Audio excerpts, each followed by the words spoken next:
Hello friends, நம்ம இப்போ எங்கே வந்திருக்கோம்னா ஷாப்புக்கு வந்திருக்கோம். இங்கே பாருங்க என்ன பண்ணிருக்காங்க பாருங்க. ஆக்சுவலி இது என்ன அப்படின்னா, ஒமான்ல இருக்கக்கூடிய மக்கள் இது அவங்களுடைய சுதந்திர தினத்தை அன்னைக்கு யூஸ் பண்ணக்கூடிய ஒன்று. ரொம்ப நல்லா இருக்கும் அப்படின்னு சொல்லி மாட்டி விட்டாங்க. உண்மையிலே நல்லா இருக்கு. அவங்களுடைய செலிப்ரேஷன்ஸ் எல்லாமே சூப்பரா இருக்கும்.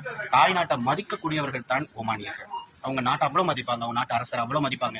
எல்லா கடைகளிலுமே பார்த்தீங்கன்னா அவங்களோட நாட்டு மன்னர்களுடைய பேரா இருக்கட்டும், இல்லைன்னா வந்துட்டு ஒரு போட்டோவா இருக்கட்டும் நிச்சயமா இருக்கும். இதெல்லாம் இந்தியர்கள் சொல்லி முடிச்சுக்கிறேன். இதெல்லாம் வந்துட்டு இந்தியர்கள் நம்ம ஃபாலோ பண்ணணும். கட்சிக்கு அப்பாற்பட்டு, மதத்துக்கு அப்பாற்பட்டு ஜெயிச்சு மக்களால் தேர்ந்தெடுக்கப்பட்ட ஒரு மந்திரியா இருக்கட்டும், இல்லை அவங்க முதல் மந்திரியா இருக்கட்டும், பிரதம மந்திரியா இருக்கட்டும், ஜனாதிபதியா இருக்கட்டும், யாரையா இருந்தாலும் நம்ம மதிக்க கத்துக்கணும். அதை நம்ம ஒமானியர்கள் கிட்ட இருந்து கத்துக்கணும். இது பார்த்தீங்கன்னா அவங்களுடைய ட்ரெஸ் இந்த மாதிரி ஃபெஸ்டிவல்ல அவங்க கண்டிப்பா இதை வந்து பயன்படுத்துறாங்க.